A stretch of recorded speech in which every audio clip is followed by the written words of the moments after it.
I'm currently at a loss for words. I have been trying to record an episode, or QuickPod, I guess I should say, about Worldcoin we're coming up on 2 hours. And I keep getting lost in the quagmire of the ethics surrounding it and the morality. And should we be, as human beings, giving up our biometric data, things that are inherently essentially tied to our DNA, to be able to receive funds or money from a private company? A private company that, in their minds, is being benevolent, is acting in a benevolent manner. Because the private company is OpenAI, and OpenAI is saying, you know what? We created this thing called ChatGPT, and that has sparked this kind of retail AI evolution. And we can foresee a future where the robots take over. And we can foresee a future where you, as the average human being, is replaced by technology, fully replaced. Whatever job that you do that you think isn't irreplaceable, well, it becomes irreplaceable. And in that world, where even 3 to 5% of the human population is replaced by robots, and is replaced by automation, and is replaced by some artificial intelligence, or just technology, but a focus on artificial intelligence for this specific context. If it's only 3 to 5%, that may not seem like a lot. But what it does mean is that there are now millions and millions, hundreds of millions, in fact, of people that have been replaced. And so OpenAI has come in, OpenAI being the company that created ChatGPT, and they've said, let's go ahead and create Worldcoin, okay? Worldcoin being the cryptocurrency that will give anyone who takes part in their system, their ecosystem, I guess I should say, a chunk of money that is made from OpenAI's AI endeavors. Meaning, as we make money from ChatGPT, and as we make money from other ways that we're going to make money as a company from OpenAI, we want to go ahead and we want to share some of that with humanity. Because we know that we still live in a capitalist system. And as ChatGPT and other large language models start to kind of take over in many ways, we need to find a way to help you, the average citizen, the average human being, to be able to pay your rent, to pay your mortgage, to put food on the table, to basically survive, to basically cover and finance Maslow's hierarchy of needs. And I have just been absolutely kind of dumbfounded by how this is all going to play out. And I've also been dumbfounded by, I think, people's willingness to try to play in this ecosystem. Because your biometrics are a huge part of who you are. As I've said, they're inherently tied to your DNA. And so to give those up for the potential for money, I think it really speaks larger to where the world economy is and where the microeconomies are in the world, from countries to states to local municipalities to individual households, where people would think, you know what, that's a good idea. Why don't I relinquish some of my biometric data to a private company just so that way they can give me money? I think that speaks larger to where the world is today and potentially to some of the economic woes that we are currently living with as individuals, and I've said, as individuals, as households, as municipalities, as states, as countries, as continents, as regions, as a global populace.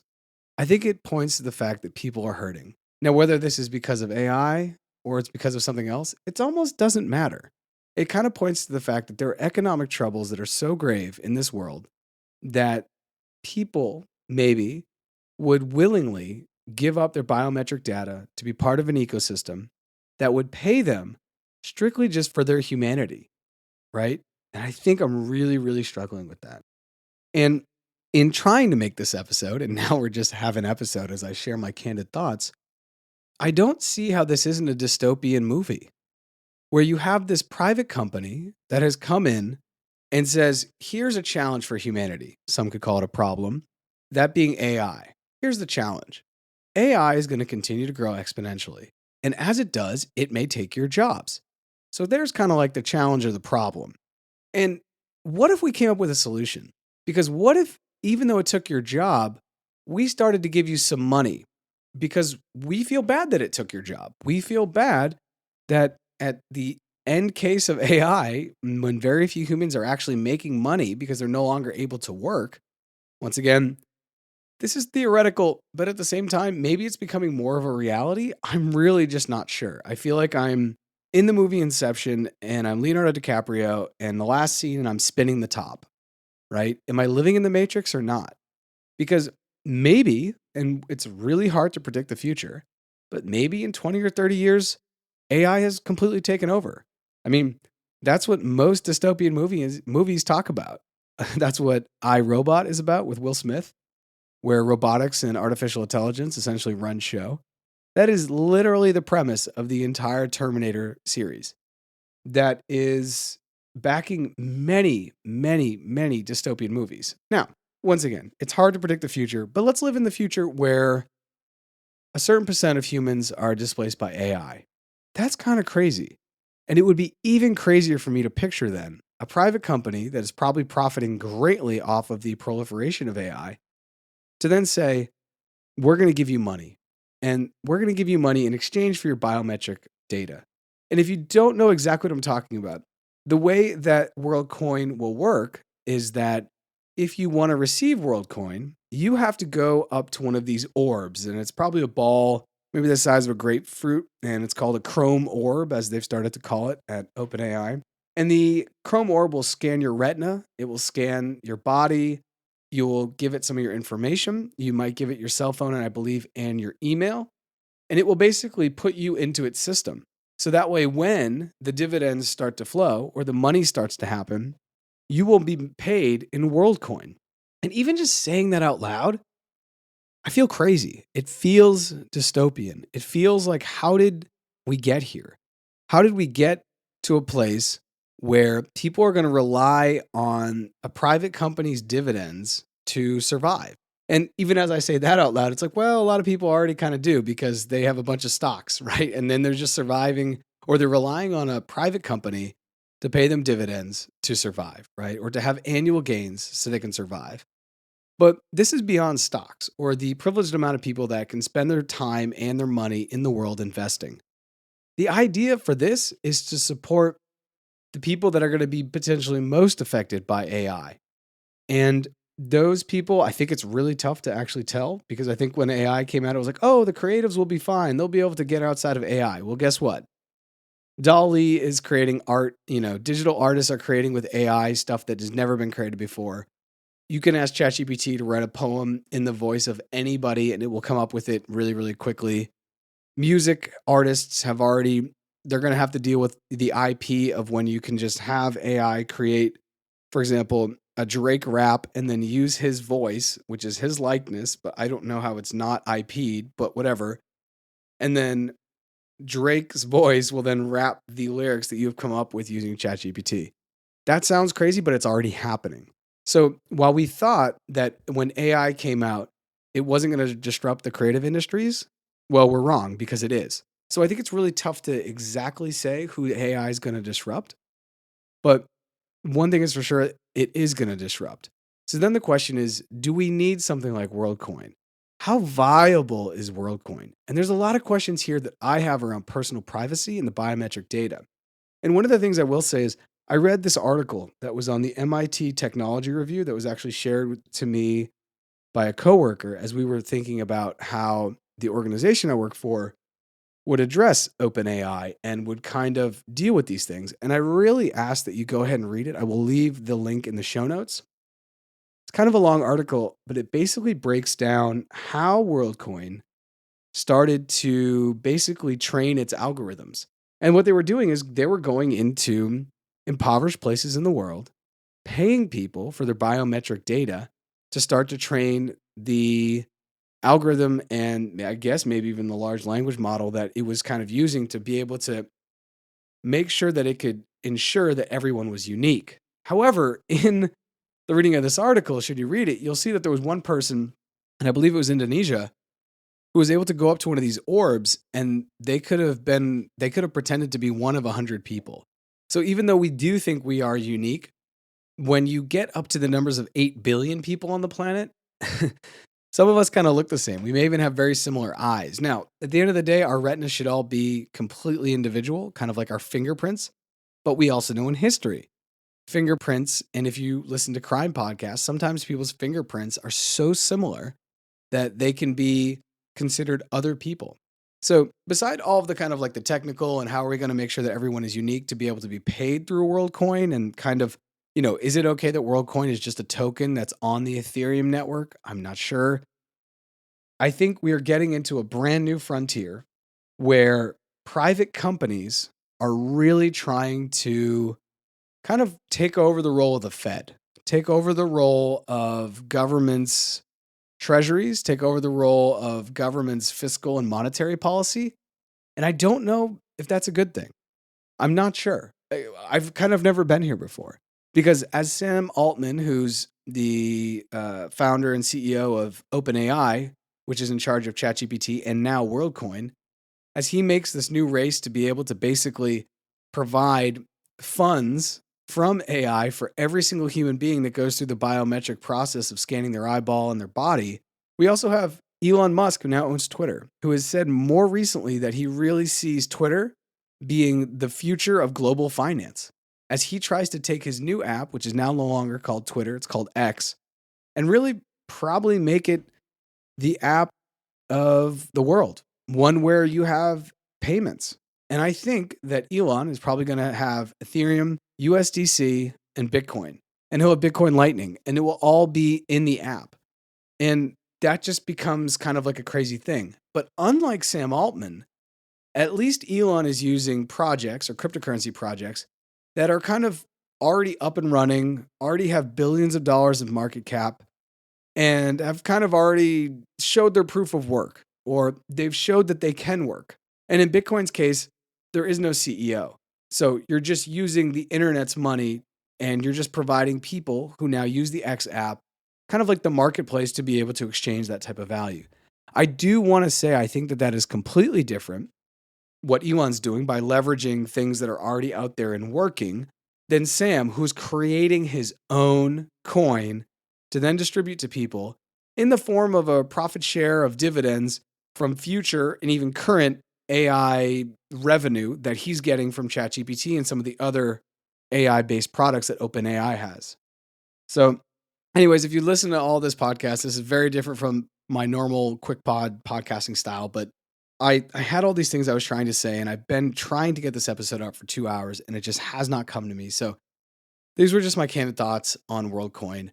I think it's a dangerous precedent to pay people for their biometric data, especially if you're paying people who are on the fringe of the economic edge around the world, who are living in very impoverished places, to start to train how this project is going to work, right? To kind of get the kinks out. I think using people, taking advantage of the fact that they need money immediately is ethically super wrong. And I think because you started on that foot with WorldCoin, I wonder if it's always going to be kind of tainted a little bit.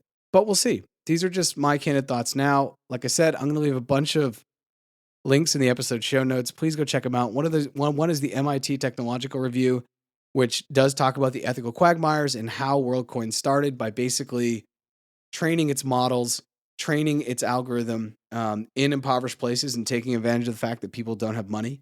Another is a link to the Not Crypto Bros podcast episode where we kind of talk about WorldCoin and what this could be, the ethics of it. If you're for or against it, if you're pro, one of the co-hosts is absolutely very interested in it. I think already owns some of the WorldCoin and is just trying to dive in and learn more. And from a place of, strictly exploration, which I think is cool too. So it's not something I don't think I'll be jumping into, but that doesn't mean that it's not an important thing for everyone to learn about and kind of think about how it may fit into their life and how these things resonate with them. Because I do think that diving into it from a strict exploratory angle and remaining curious is probably the best way to approach this. But I will say off the bat, I do think that it has some drawbacks and some flaws. And I don't know if it's ever going to take hold like some of the other bigger cryptocurrency projects that we currently have, at least on the financial side. Now, on the, do we need to figure out a UBI and a global UBI for people, or universal basic income for the world? Should AI take over and people still need to go buy food at the stores and pay for their rent or their mortgage? I do think that's a conversation that humanity is going to have to figure out. That's a challenge that is before us to address, but I'm not sure if this is the best way to do it. But anyway, let me know what you think, and I hope you've enjoyed this episode. Worldcoin is absolutely a fascinating case study in how crypto and AI are going to come together, and how private companies are going to potentially start to mold the future of the global financial system as maybe countries and governments step backwards. But let me know what you think.